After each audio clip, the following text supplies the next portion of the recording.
Moments when you meet the guy you've been warring with for years, but now is your teammate after your team just signed them in the offseason. Joel Embiid and Andre Drummond. And this baton exchange, Carl Lewis has some thoughts on it. Let's go.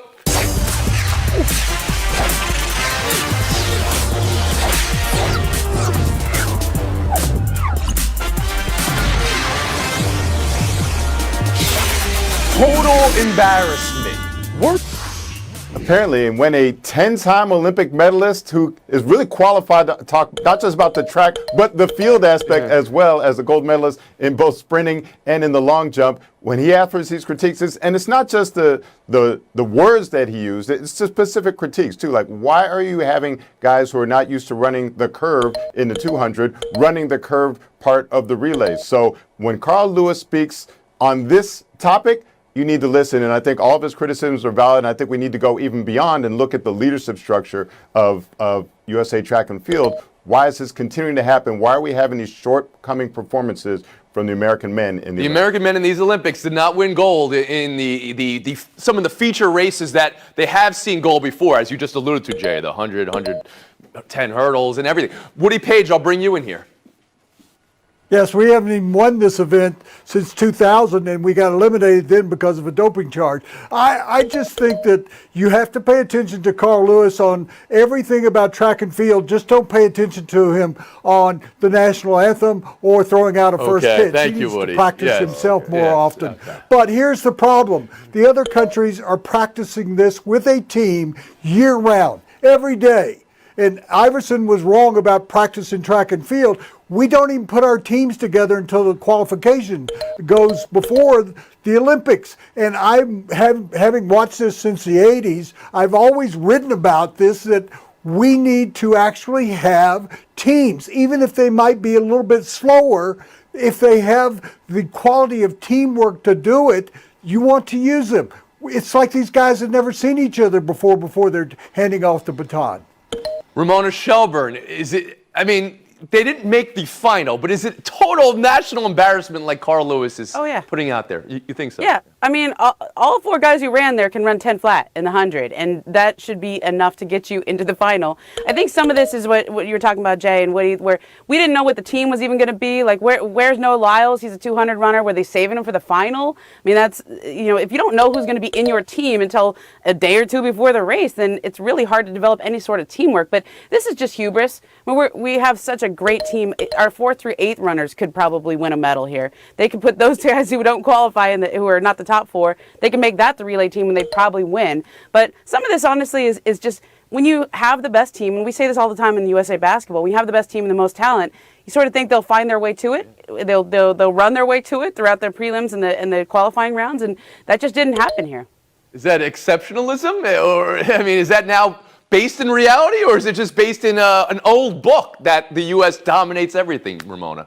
Yeah, it's an old book, and honestly, I think some of it was Usain Bolt was running the Olympics the last few times, and so I think there was this sense that, they're not expected to win against Usain Bolt. But this is a team where we have the most depth, we have the fastest guys. They don't need a lot of practice, and frankly, nobody had practice because of COVID, like most of the teams around in these Olympics. Yeah. They canceled practice for a lot of people, so this is not. I know that's a problem here, but it's not unique to the U.S. team. Andrew Lee.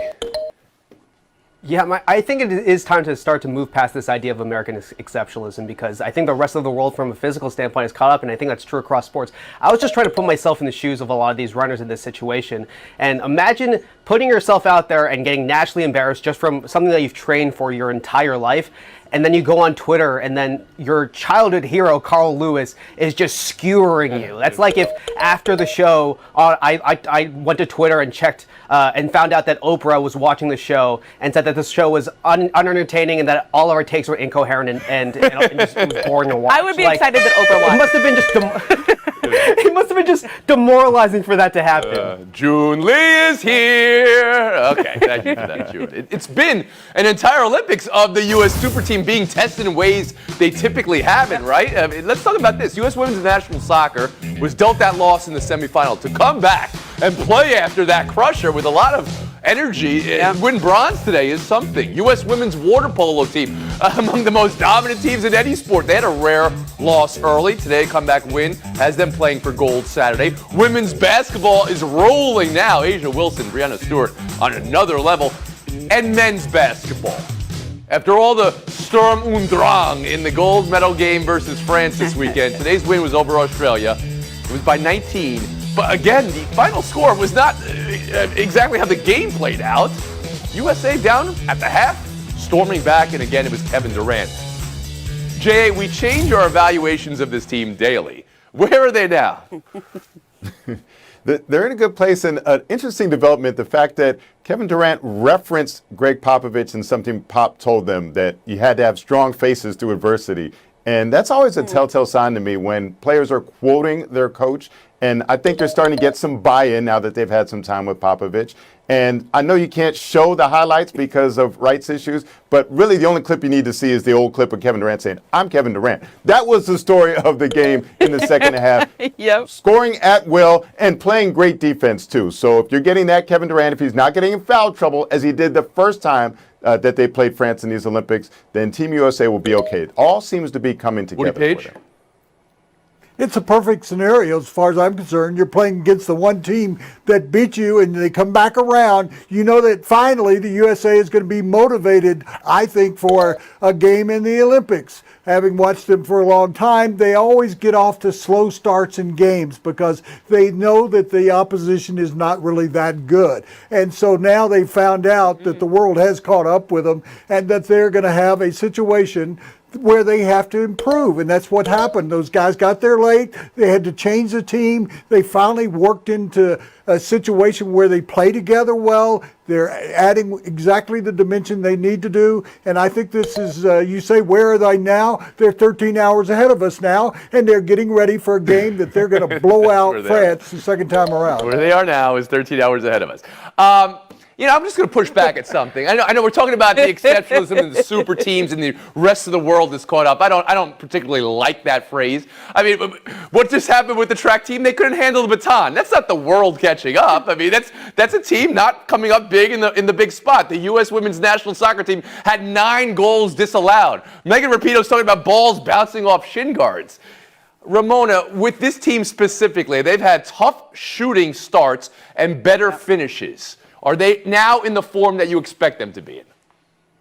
I think they're getting a lot better. In the first half, it was a whole lot of turnovers. They were missing their three-point shots. They actually just cleaned up their defense. They cleaned up the turnovers. And then they let Kevin Durant go to work. So some of that, to me, is it's not just hubris or arrogance. That is just slow start, being sloppy with the ball. And also, the opponent has game planned for you for probably 8 years. I mean, that Australian team, those guys have been in the Olympic cycle 2-3 times. So they've been game planning to play against this U.S. team for a couple of different Olympics. They come in with a game plan. They're taking you out of it. The first half was a whole lot of Bam Adebayo, which is exactly what the Australians want.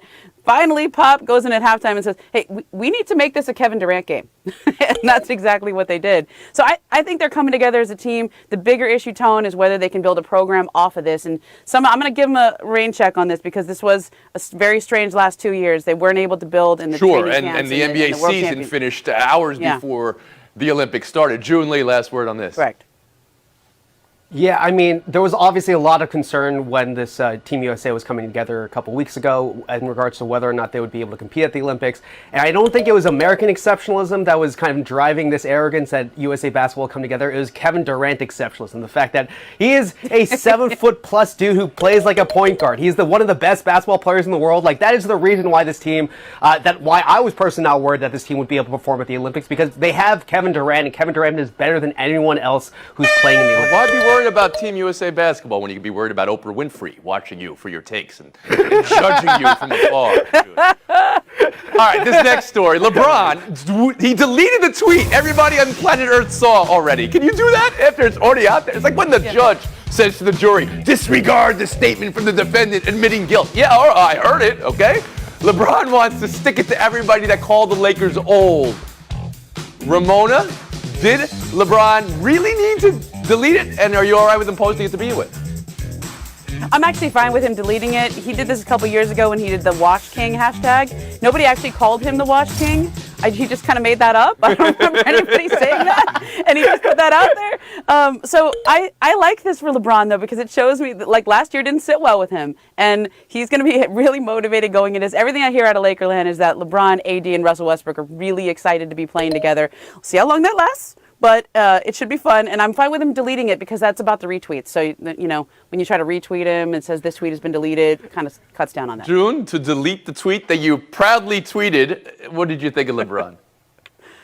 He not only deleted it once, he deleted it twice after tweeting out again with an edit that he included AD. Like, it wasn't just one time that he went back on it. So good. It's one of those things where LeBron, like, you guys are old. It's fine. Just accept that fact. I don't know if you're denying the fact that you're aging, but it's happening. Jay?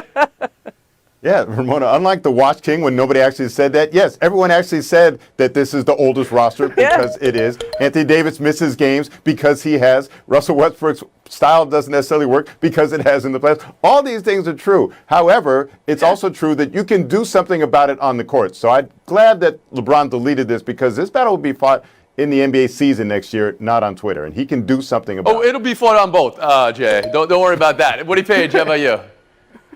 I think it'd be exciting. They'll come back in a couple of years and play in an old-timers game with the younger Lakers. Why delete it? Why in the world delete it? It's out there. You might as well go with it if that's your opinion. LeBron, just keep with it. I mean, deleting it twice, that makes no sense. Yes, you're an old team. You have to deal with it. I have for the last 35 years. You just have to go out and try and Good stuff, Woody. Ramona, you have a last word? Sure. You know what? Who might be available to make the average age go up even higher? Messi! He's out in Barcelona. He's 34. Oh, you've got passer? old-timer jokes too, Ramona. Ramona, how do you feel about that? Do you want to strike that from the record? The judge said, the jury, we should strike it from the record. Don't remember anything. They always hear it. I don't get that. Let's take a minute. All right, buy or sell on the other side. Ooh, Adonde, Page, Lee, Shelber. Look at those scores today. Around the Horn is brought to you by Liberty Mutual Insurance. Only pay for what you need. New York Knicks. Julius Randle signed an extension with the franchise. He could have done it next summer, does it this summer, which opens up the future for them quite a bit. But it finishes off their offseason. Re-signing Rose, re-signing Noel, brought in Kemba Walker and Evan Fournier. With all that, Ramona, buy or sell the Knicks putting another step forward in front of the step they took past season. I don't know that they're that much better than they were last year. Maybe a little bit, but I still don't think that they're top 4, top 5 in the East. But what they've done is set themselves up to trade for a superstar in the next 2 or 3 years. I think they've seen over the last decade or so that it's very hard to attract superstars in free agency. You can clear all the cap space you want, but then you don't have a team that the free agent wants to join. And so what you do is you sign short-term contracts to good players that you can include in a trade over the next 2 or 3 years. And Wait, so they just sign people to trade them in the future? This is an interesting take for Ramona Shelber. Woody, what do you got for us? No, these are good contracts. New York, Ramona has been waiting for 2 years for a decade now, and it hasn't worked out since they signed Carmelo Anthony. That was the last time. So here's the situation. They've got 2 players, Fournier and Walker. You were telling me they're as good as the players we're seeing move around on teams in the NBA this year? And it's no longer the player's choice of the right borough in New York City. They go to the Nets. Jay Adonde. Woody, we haven't seen a lot of players moving lately, and I think Giannis might have started a new trend with staying. Steph Curry re-upped, Chris Paul stayed in Phoenix. So I think the Knicks are smart to recognize they don't have a history of attacking marquee free agents. So why not invest in the guy that has helped boost your team in Julius Randle and make him the centerpiece and maybe see But what you let's can fit address the around. question, J.A. They were the 4 seed last year. They were 10 games over 500. This offseason, is that putting another step forward, or do you feel that they are stable or regressive? They're taking a step forward mentally. The roster might not be that much better, but they're showing that the front office is improving their mentality, which is improvement for the I like Knicks. the way Something you we haven't answer seen that. in about 2 Taking decades. a step forward mentally. And June, what are the Knicks doing? Kemba Walker and Evan Fournier didn't even add that much to the Celtics while they were on that team last year. I mean, I don't think the situation has changed very much for the Knicks. It's whether or not RJ Barrett's going to take a step forward and whether or not Julius Randle is going to regress or continue to improve. That's ultimately going to decide the fate of this team, whether or not they can take a step forward and move past being something like a 6 seed. But I really don't see them improving that much this year, although I think Ramona's right in that they have a potential to kind of be more flexible in the long term. Oh, okay. Well, Ramona's right then. I'll reward you for your points Hey. about sign guys so you can trade more, a guys. few more. I didn't see that one coming.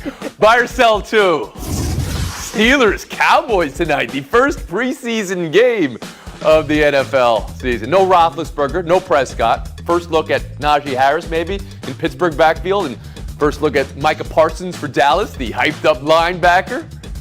Woody Page for this season, who's better?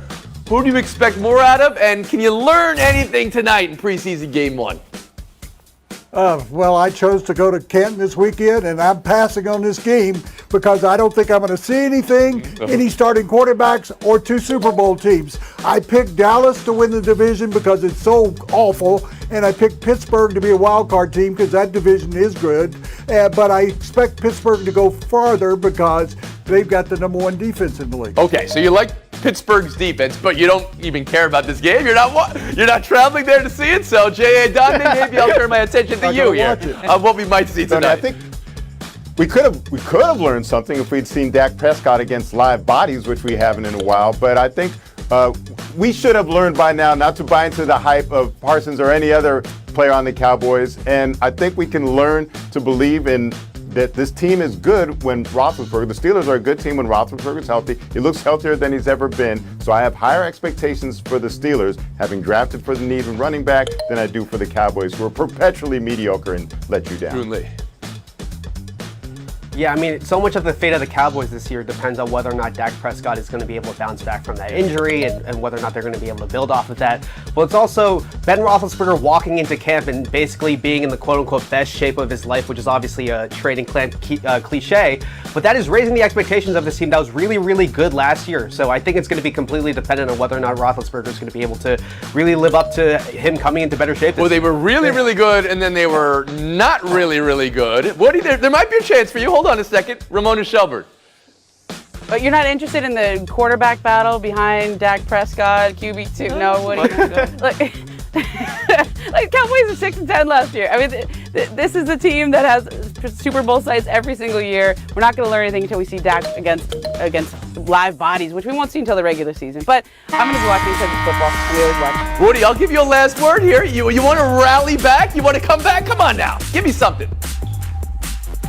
I'll give you this. Ramona couldn't name the other quarterbacks in Dallas if we gave her a week and a half and put her on Jeopardy. Oh, I think I can. Garrett Gilbert, Cooper Rush. Oh my goodness, that backfired on you completely, Woody. Ramona, this is going to be good for your scoring average. Not enough to advance in the show. You guys can sort this out with each other back wherever you go. Adande, Lee, showdown, 2 minutes. For all the marbles, and it's this look we're about to get right here. The moment when you meet the guy you've been warm with for years, if your team just signed him in the offseason. Joel Embiid and Andre Drummond have history.